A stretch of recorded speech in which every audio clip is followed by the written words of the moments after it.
ईशान त्यागी, आपके सरनेम भाई शिवम त्यागी ने एक बहुत गंभीर आरोप लगाया है। उन्होंने कहा है कि जब विपक्ष बोलेगा तो आपको पता चल जाएगा कि इस टूल किट के पीछे कौन है, इस साजिश के पीछे कौन है।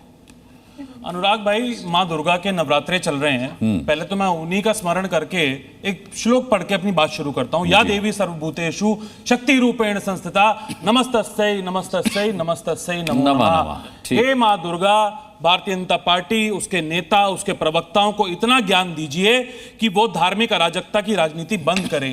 हे माँ दुर्गा, भारतीय जनता पार्टी को, हमारे प्रधानमंत्री जी को, हमारे मंत्रियों को, देश में जितने भी राज्य हैं भारतीय जनता पार्टी के, जहां जहां चीफ मिनिस्टर है, उनको इतनी बुद्धि दीजिए कि वो धार्मिक रूप से विभाजन की राजनीति है नहीं मांग रहे, जो चीफ मिनिस्टर को जिंदा दफन करने की बात कर रहे हैं, जो मैं अब उसी पे आ रहा हूं, उसी पे आ रहा हूं, उनके लिए भी कुछ मांग लीजिए, उसी बात पे आ रहा हूं मैं।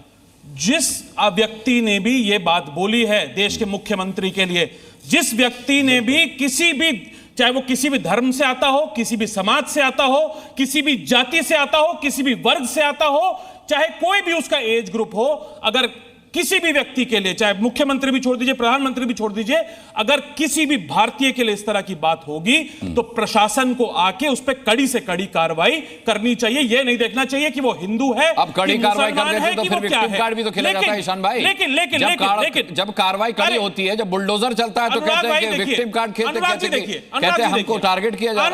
अनुराग जी, आपने भारतीय जनता पार्टी के प्रवक्ता को धारा प्रवाह बोलने दिया, मेरे को जरा बोलने दीजिए, उसके बाद आप काउंटर कर लीजिएगा, उसके बाद आप काउंटर कर लीजिएगा। देखिए, वो युवा जो मैं अपने धर्म की बात करता हूं, मैं हिंदू धर्म का अनुयायी हूं और बड़े गर्व से कहता हूं कि मैं हिंदू हूं, लेकिन हमारे धर्म के बच्चे, हिंदू धर्म के बच्चों को जब तलवार हाथ में लेके भेजा जाता है तो मुझे शर्म आती है उन नकली धर्म के ठेकेदारों पे जो भारतीय जनता पार्टी और विश्व हिंदू परिषद जैसे लोग बने हुए हैं आज। मेरे को शर्म आती है उस धर्म संसद पे जो कहती है कि ज्यादा बच्चे पैदा करो और अब तलवार लेके उतर जाओ और उसके बाद दूसरे धर्म के जो लोग हैं उनका नरसंहार करने का काम करो। हमने देखा कहता कौन है और करता कौन है ईशान? मुझे शर्म आती है इस बात पे। एक मिनट, जब 14 फरवरी के दिन वैलेंटाइंस डे पे विश्व हिंदू परिषद के और बजरंग दल में जो युवा मौजूद हैं वो मॉरल पुलिसिंग करने का काम करते हैं, वो पार्कों में जाके, चाहे भाई बहन का भी रिश्ता हो, अगर कोई लड़का लड़की साथ बैठा हुआ है, उनको लताड़ने का काम करते हैं, उनको भगाने का काम करते हैं, उनको मारने पीटने का काम करते हैं। मुझे शर्म आती है। तो वो क्या पार्क में पढ़ाई कर रहे होते हैं? वो लोग पार्क में पढ़ाई कर रहे होते हैं। एक मिनट, केवल एक फेक न्यूज पे मुझे शर्म आती है। और पार्क में भाई बहन कहां बैठते हैं? वो आपके भाई बहन हो सकते हैं, वो आपस में भाई बहन थोड़े होते हैं। अरे ईशान, गलत। मुझे शर्म आती है जब सिर्फ गौ मास का सिर्फ फेक न्यूज फैलाई जाती है और उस व्यक्ति को मार दिया जाता है, उसकी मॉब लिंचिंग हो जाती है। ईशान भाई, पार्क में भाई बहन नहीं बैठते, जिनकी आप बात कर रहे हो वो आपके भाई बहन हो सकते हैं, आपस में भाई बहन नहीं होते हैं। ये भी तो समझिए। एक बात बताइए मुझे, अगर कोई व्यक्ति, अगर एक मिनट, इस देश में, एक मिनट, ये देश संविधान से चलेगा, आप ये मानते हैं अनुराग जी? चल ही रहा है। अरे चलेगा क्या, चल ही रहा है ना, संविधान से चल रहा है। तो मुझे ये बताइए, कहीं भी बैठने की व्यक्ति को आजादी है कि नहीं है? अभिव्यक्ति की आजादी है कि नहीं है? क्या पहनने की आजादी है कि नहीं है? क्या खाने की आजादी है कि नहीं है देश में? मुझे आजकल पता है तमाम पार्क में ईशान भाई बैठने पर, सुनिए ईशान भाई, कई पार्क ऐसे हैं जहां बोर्ड लगे हुए हैं कि यहाँ चूमना मना है, यहाँ चूमना मना। कई पार्क ऐसे देखे मैंने जहां बैठने पर कोई पाबंदी नहीं है, चूमने पर पाबंदी है, और इस बात के बोर्ड लगे, यानी कि वहां कुछ आपत्तिजनक होता है, यानी कि वहां कोई आपत्तिजनक होता है। इस पर आप डिबेट को गलत दिशा में लेके जा रहे हैं। अगर इस तरह की कोई हरकत कर रहा है, मैं तो कह रहा हूं कानूनी जो कार्रवाई है वो करने का काम करिए, शिकायत। आप ये बताइए कि ऐसा क्यों होता है कि इस तरह की जो घटनाएं हैं वो सिर्फ महाराष्ट्र में हो रही हैं, गुजरात में हो रही हैं, यूपी में हो रही हैं, एमपी में हो रही हैं, जहां जहां भारतीय जनता पार्टी की सरकार है वहीं पे क्यों इस तरह की घटनाएं हो रही हैं? और इन सरकारों में जो पुलिस है भारतीय जनता पार्टी की, क्या वो पकौड़े तल रही है? मुझे बताइए ना। दूसरी बात, सबसे महत्वपूर्ण बात, देखिए, यहां अच्छी बातें बोलने से, यहां मीठी मीठी बातें बोलने से शिवम भाई मुझे लग रहा है देश में एक मैसेज देना चाहते होंगे कि मैं दोनों ही पक्षों को इक्वल देखता हूं, लेकिन उन्हें यही मैसेज देना चाहिए योगी आदित्यनाथ जी को जो 80-20 की बात करते हैं, देश के प्रधानमंत्री जी को जो कपड़ों से पहचानने की बात करते हैं, देश के प्रधानमंत्री जी को जो ये कहते हैं कि ज्यादा बच्चा पैदा करने वालों को जो दूसरी पार्टी है वो उनका धन ले जाएगी, उनकी भैंस ले जाएगी। और ये बात उनको बोलनी चाहिए देश के प्रधानमंत्री जी को, 10 साल से भारतीय जनता पार्टी की सरकार है, क्यों भारत बीफ का सेकंड बिगेस्ट एक्सपोर्टर बन गया वर्ल्ड में? मुझे बताइए। मेरी धार्मिक आस्था हर्ट होती है, मेरी धार्मिक आस्था को ठेस पहुंचती है जब मैं ये सुनता हूं कि हमारा देश सेकंड बिगेस्ट एक्सपोर्टर है बीफ का। ठीक है, ये क्यों होता है अनुराग भाई, मैं आपको बता देता हूं। होता ये इसलिए है कि आपके बच्चे, हमारे भाई बहन जो युवा हैं, वो एसएससी का पेपर लीक हो जाएगा, फिर वो प्रोटेस्ट करने जाएंगे, वो आंदोलन करने जाएंगे, उनको लाठियों से स्वागत किया जाएगा, उनको डंडों से पीटा जाएगा।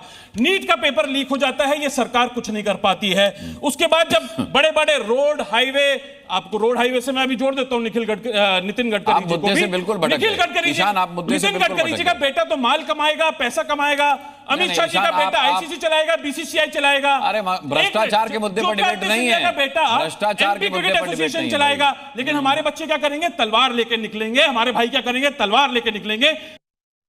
ये भारतीय जनता पार्टी को सोचना चाहिए और देश को और जो विनोद बंसल कह रहे थे जो मस्जिद से पत्थर लेकर निकलते हैं, विभाजन करने का काम कर रही है। अच्छा ठीक है, और जो मस्जिद से पत्थर लेकर निकलते हैं अभी विनोद बंसल ने आपको बताया, गलत है। अच्छा वो गलत है अच्छा। और वो उसी तरह से अगर आप शोभा यात्रा निकाल रहे हैं, ठीक है महाराज जी, मैं आपके पास आता हूं। भुवन जोशी भी हमारे साथ है, लेकिन उससे पहले शिवम का जवाब ले लूं मैं। बोलिए 10 सेकंड। अगर मेरे धर्म के लोग, मेरे धर्म के युवा एक शोभा यात्रा निकाल रहे हैं और मस्जिदों के बाहर जाके भोंडा डांस कर रहे हैं, या शिव भक्त कांवड़िए गलत आचरण का पालन कर रहे हैं कांवड़ ले जाते हुए, तो वो भी गलत है। और मंदिरों से पत्थर, ईशान भाई आप तो ये हिंदुओं पर बड़ा एलिगेशन लगा रहे हैं कि हिंदू शोभा यात्रा में, नहीं बड़ा एलिगेशन है तो कि हिंदू शोभा यात्रा में मस्जिदों के सामने जाके भोंडा डांस करते हैं। मतलब जो धार्मिक यात्राएं निकलते हैं वो भोंडा डांस करते हैं। मतलब गणेश प्रतिमा कोई लेके जा रहा है तो भोंडा डांस करता है। अरे भाई कमाल हो गई। देश, हमारा समाज, हमारा महाराज जी ठीक है, शिवम मैं लाता हूं आपको, शिवम मैं लाता हूं। लेकिन अब क्योंकि इन्होंने धार्मिक भावना को आहत करने का काम किया, ये कह रहे हैं कि शोभा यात्राएं निकालने वाले भोंडा डांस करते हैं। अमनगिरी जी, मुझे शर्म आती है किस तरीके से कर्नाटका में गणेश पंडाल के ऊपर मांस के टुकड़े फेंके जाते हैं। मुझे शर्म आती है किस तरीके से गोपाष्टमी में संतों का निर्मम हत्या होती है। उनको जेल नहीं भेजा क्या कर्नाटक में? उनको क्या आपने एक बात बताइए, आपने अमृतसर में क्या करा? अरे आपने क्या करा? आप तो स्वामी आप मेरी बात सुनिए, मेरी बात सुनिए। जब आपने धर्म की बात करी तो मैं धर्म की बात कर रहा हूँ, मैंने राजनीति की बात नहीं करी। आप सुनना ही नहीं चाहते, आपको पता होगा कि कर्नाटक में युवाओं के साथ क्या हुआ। सुनना ही नहीं चाहते, उन पे कार्रवाई करेगा, आप सुनना ही नहीं चाहते। मुझे ये बताइए भारतीय जनता पार्टी के राज्य में कितनी कार्रवाई होती है? भारतीय जनता पार्टी का प्रवक्ता हूँ क्या? मुझे बताइए ना, मैं तो धर्म की बात करूंगा। आप मेरे पे आक्षेप लगा रहे हैं, की बात करी, लेकिन भारतीय जनता पार्टी मैंने आप पे हस्तक्षेप नहीं लगाए। मैं अपनी बात बोलने के लिए स्वतंत्र हूं। यहाँ पर मैं अपनी बात बोलने के लिए स्वतंत्र हूं। अगर आपको लगता है मैं अपनी बात नहीं बोल सकता तो मैं अगली बार से न्यूज चैनल में नहीं, ऐसा नहीं हमारा। बताइए, आप अपनी बात बताइए। अच्छा आप अपनी बात रखिए। आपको 80-20 दिखता है, आपको 15 मिनट नहीं दिखता। 15 मिनट नहीं दिखता आपको। आपकी जबान नहीं लड़खड़ाई एक बार? कहाँ है प्रशासन? आप एक बार बताइए ना। जनता पार्टी की सरकार है, मैंने तो बोला कड़ी से कड़ी करवा आपकी सरकार के समय पे। अरे बताओ, जो कानूनी कड़ी से कड़ी कार्रवाई हो सकती है वो करवाइए। ये एक बिल्कुल सच है। समाज को बचाइए, प्रभु समाज को बचाइए। किस तरीके से आपकी पार्टी से शोभा यात्राओं में भोंडा डांस होता है, शिव भक्त कांवड़िए गलत आचरण भी आपको बात तभी बोलना चाहिए। आप बोलिए हमारी बहनें लव जिहाद का शिकार हो रही है। किस तरीके से डेमोग्राफी बदली जा रही है, किस तरीके से बांग्लादेशी लोगों को यहाँ पर प्रवासी बनाया जा रहा है, किस तरीके से दायित्व है। मैं तो धर्म की बात करूंगा, मैं राजनीतिक बात नहीं करूंगा। ना मैं कभी जीवन में कभी राजनीति में आऊंगा, ना मैं कभी किसी राजनीतिक दल से जुड़ूंगा। लेकिन जहां धर्म की बात होगी मेरी बात कोई भी नहीं। आप इस तरीके से बात मेरे बीच को काटकर आप नहीं रोक।